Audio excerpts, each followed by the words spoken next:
going to review the constitutional law 1 in Article 1.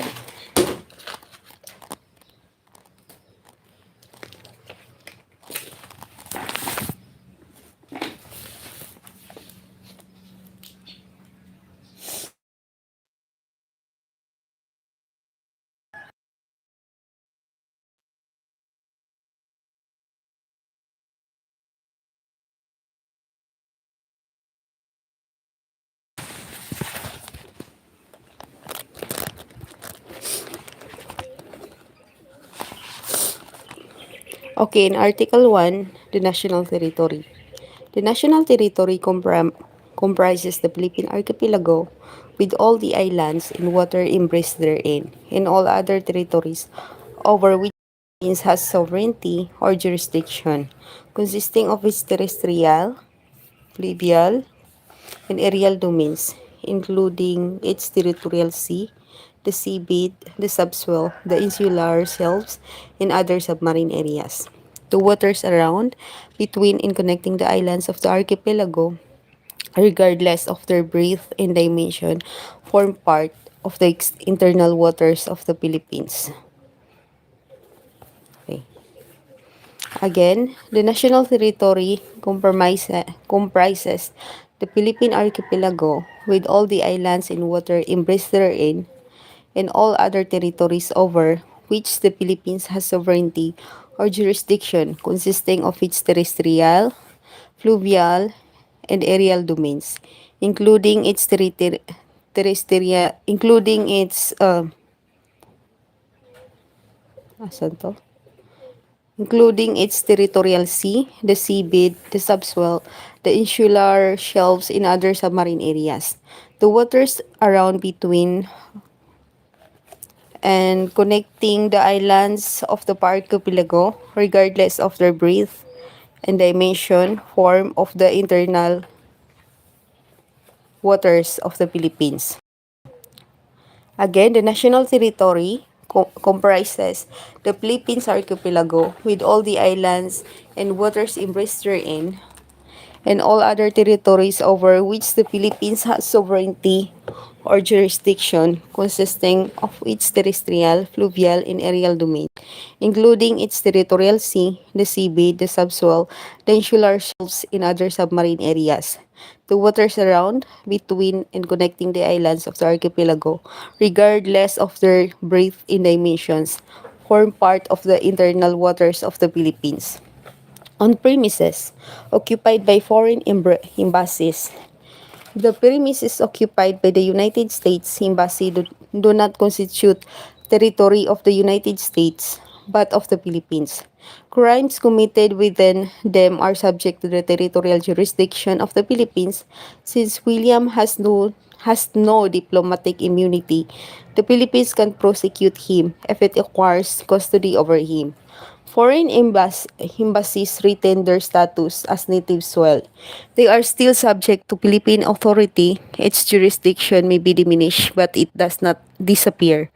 So it is with the bases under lease to the American Armed Forces by the Military Base Agreement of 1947. They are not and cannot be considered as foreign territory.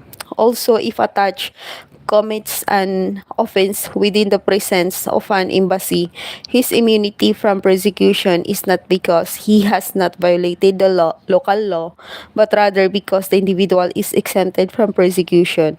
If a person not so exempted or whose immunity is waived similarly commits a crime therein, the territorial sovereign, if it secures custody of the offender, may subject him to prosecution. It is not believed, therefore, that an ambassador himself possesses the right to exercise jurisdiction, contrary to the will of the state of his sojourn, even within his embassy, with respect to acts there is committed, nor is there apparent at the present time and tendency on the part of states to acquire in his exercise of it.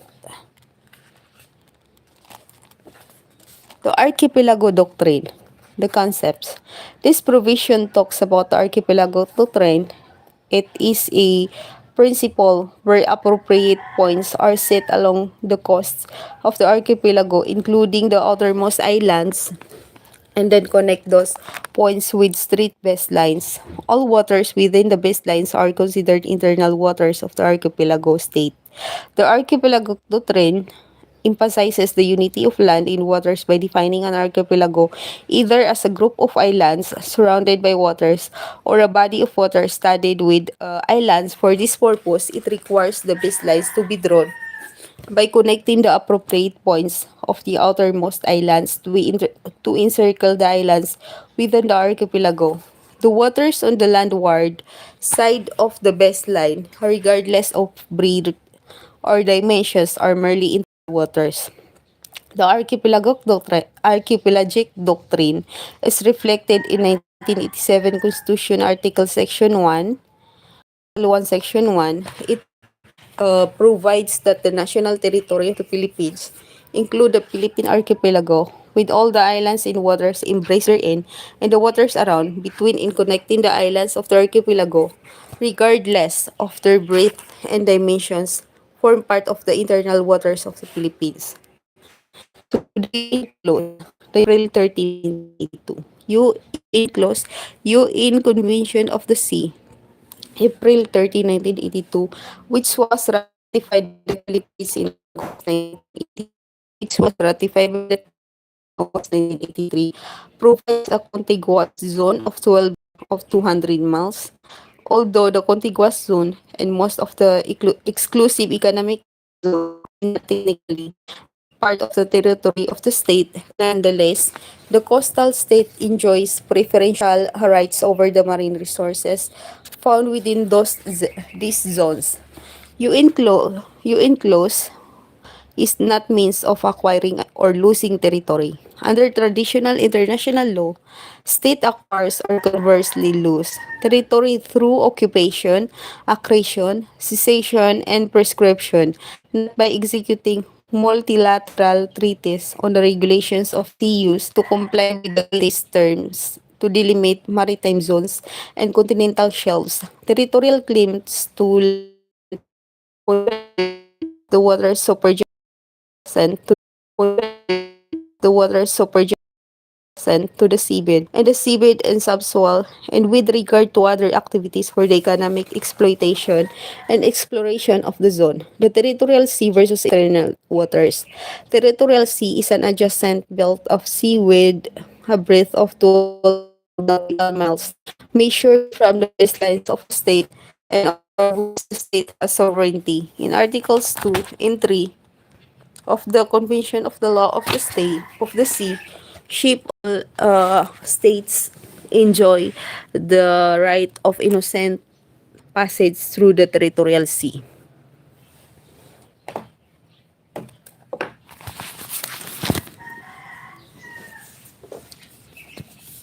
Under Section 1, Article 1 of the Constitution, the internal waters of the Philippines consist of the waters around, between, connecting the islands of the Philippine archipelago, regardless of their breadth and dimensions, including the waters in bays, rivers, and lakes. No right of innocent passage for foreign vessels and exists in the case of internal waters.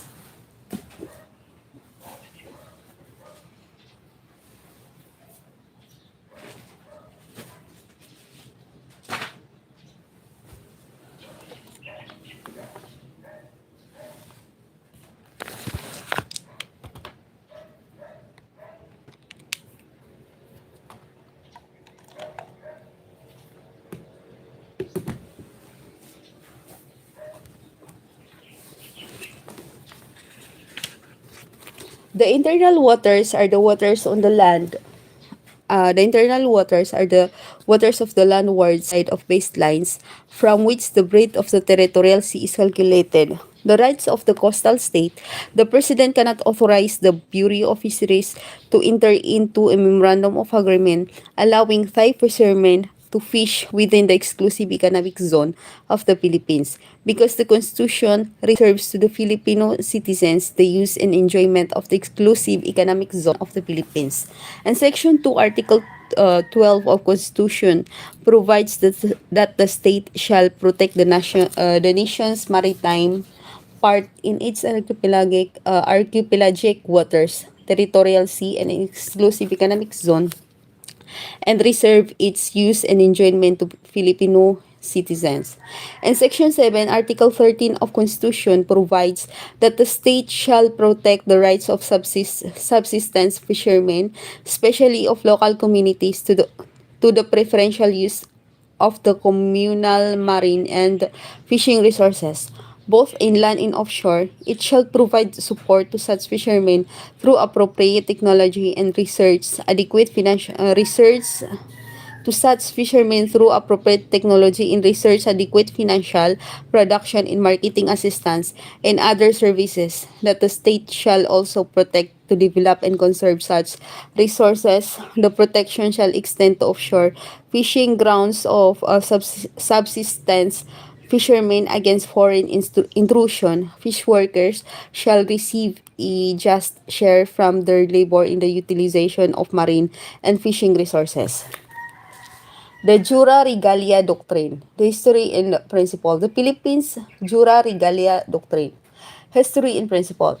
The Philippines passed to Spain by virtue of discovery and conquest. Consequently, all lands became the exclusive patrimony and dominion of the Spanish crown. The Spanish government took charge of distributing the lands by issuing royal grants and concession to Spaniards, both military and civilian. These grants were better known as repartimentos and encomiendas. Repartimentos were handouts to the military as fitting reward for their services to the Spanish crown.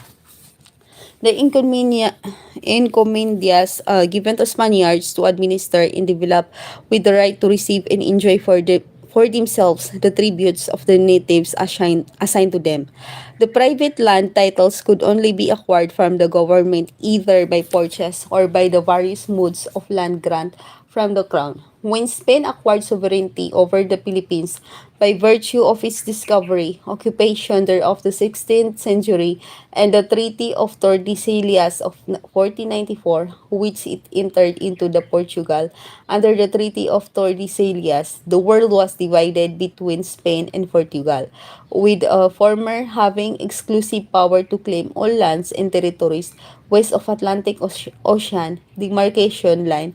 The continents of Asia, the Americas in Africa, were considered as terra nullius, although already populated by other peoples. The discovery and occupation by the European states, who were then considered as the only member of the international community of civilized nations, all lands in the said continents were deemed sufficient to create title under international law. Generally, under the concept of jura regalia, private title to land must be traced to some grant express or implied from the Spanish crown or its successor, the American colonial government, and thereafter the Republic, the Philippine Republic. The belief that the Spanish crown is the origin of all land titles in the Philippines has persisted because title to land must emanate from some source, for it cannot issue forth from nowhere. In its broad sense, the term jura regalia refers to royal grants or those rights which the king has by virtue of his prerogatives. In Spanish law, it refers to a right which the sovereign has over anything in which a subject has a right of property or propriedad. These were rights enjoyed during feudal times by the king as the sovereign. The theory of the feudal system was that title to all lands was originally held by the king, and while the use of lands was granted out to others who were permitted to hold them under certain conditions, the king himself used the theory the title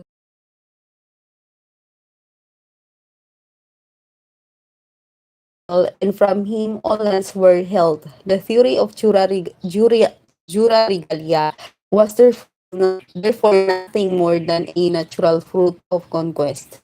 The regalian theory, however, does not negate native titles to lands held in private ownership since time immemorial.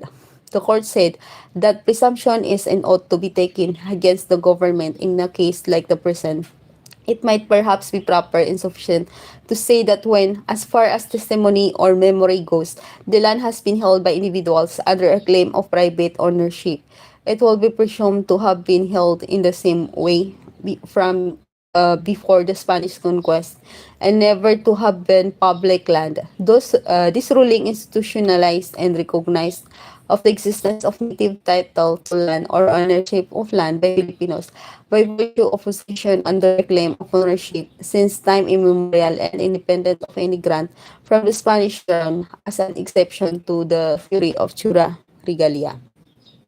Dominion was the basis of early Spanish decrees embracing the theory of Chura Regalia. The Declaration Section 2, Article 12 of the 1987 Constitution, that all lands of the public domain are owned by the state, is likewise found by Dominion. If Dominion not imperium is the basis of the theory of Chura Regalia, then the lands which Spain acquired in 16th century were limited to non-private lands because it could only acquire lands which were not yet privately owned or occupied by the Filipinos. Hence, Spain acquired title only over lands which were unoccupied and unclaimed to public funds or lands. Okay, I skip the ball. So, preamble. We, the sovereign Filipino people, imploring the aid of Almighty God in order to build a just and human society and establish a government that shall embody our ideals and aspirations, promote the common good, conserve and develop our patrimony, and secure to ourselves in our posterity the blessings of independence and democracy under the rule of law and the regime of truth, justice, freedom, love, equality, and peace do ordain and promulgate this Constitution. Again, the 1987 Constitution of the Philippines Preamble. We, the sovereign Filipino people, imploring the aid of Almighty God in order to build a just and human society and establish a government that shall embody our ideals and aspirations, promote the common good, conserve and develop our patrimony, and secure to ourselves in our posterity the blessings of independence and democracy under the rule of law and the regime of truth, justice, freedom, love, equality, and peace, do ordain and promulgate this Constitution. In Article 2, the Declaration of Principles and State Policies. Principles. Section 1. The Philippines is a democratic and republican state. Sovereignty resides in the people, and all government authority emanates from them. Republicanism and democracy. The Philippines is republican because all its government authority emanates from the people and is exercised by representatives chosen by the people. While it is republic, it is called democratic because there are provisions in the fundamental law that deals with exercising direct will by the people as an initiative in the referendum. The word democratic is so iconic because it captures the 1986 people power revolution, the rewinning of freedom via direct action of the people. The rule of law, not of men. Republicanism is manifested by the government of laws and not of men. The rule of the majority or the plurality in election, accountability of public officials, Bill of Rights, legislature cannot pass replicable laws and separation of powers. The purpose of this is to prevent concentration of authority in one person or groups of persons that might lead to an irreversible error or abuse in its exercise to the detriment of republican institutions, to secure action, to forestall overaction, to prevent despotism, and to obtain efficiency. A state is defined as a community of persons, more or less numerous, permanently occupying a definite portion of territory, independent of external control, in possessing a government which a great body of inhabitants render habitual obedience, a political and sovereign independent of outside control, bound by ties of nationhood, legally supreme within its territory, acting through a government functioning under a regime. The elements of the states are people, territory, sovereignty, and the government. Again, the elements of the state are the people, sovereignty, territory, and government. Again, the elements of the state are the people, territory, sovereignty, and government. So people. People are the inhabitants of the state, that number of which are capable for self-sufficiency and self-defense of both sexes for perpetuity. People are the inhabitants of the state, the number of which is capable for self-sufficiency and self-defense of both sexes for perpetuity. Territory is the fixed portion of the surface of the earth inhabited by the people of the state. The act of doctrine. In political law, it is act done by the political it is act done by the political wait of the state doctrine. In political law, it is act done by the political departments of the government and not subject to judicial review and international law. It means that every sovereign state the act be government within its territory. The sovereignty. Sovereignty is the right to exercise the functions of the state to exclusion of any other state. It is of as the power of imperium, which is defined as the government authority possessed by the state.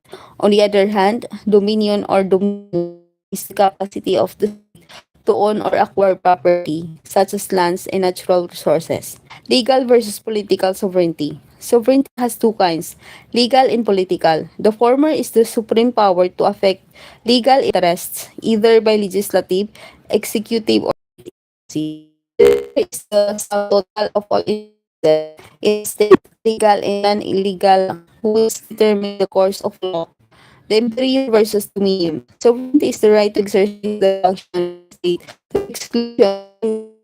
It is often referred to as the power of imperium, which is defined as the government authority possessed by the state. On the other hand, dominion or dominion is the capacity of the state to own or acquire property, such as lands and natural resources. The doctrine of auto-limitation.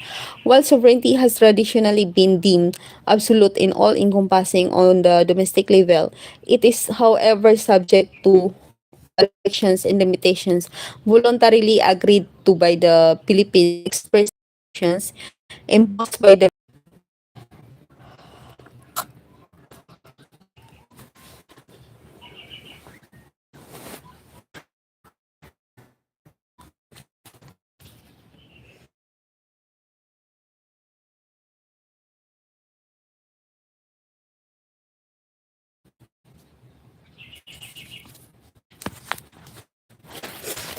sovereignty of the state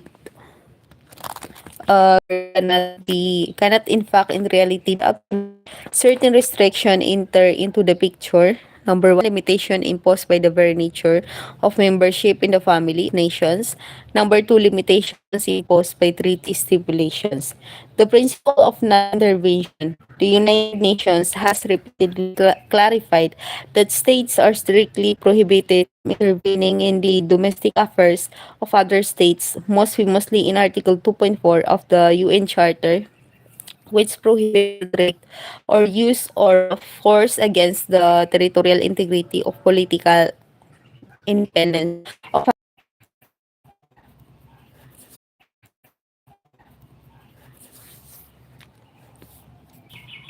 external affairs of other states. The court went on to clarify, however, that for an intervention to be prohibited, it must impinge on matters that are directly within a state's sovereign rights, including of economic or unmarked instance of coercion, which would be the requiring context unbecoming. Requiring candidates of election the requiring candidates unbecoming. Requiring candidate to postpone to run for an elective position is inconsistent. Postpone to run for an elective position is inconsistent with nature and essence of Republican system or then in our constitution and the principle of social justice under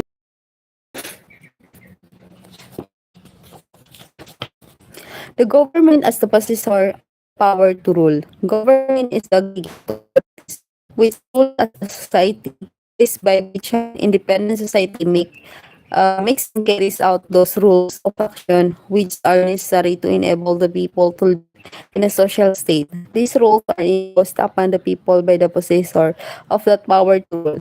De facto versus government. Government may be de jure and de facto. A de jure government is a government of right established according to constitution or by authority of the legitimate sovereign. As de facto government is one that is merely established in defense of the legitimate sovereign, while the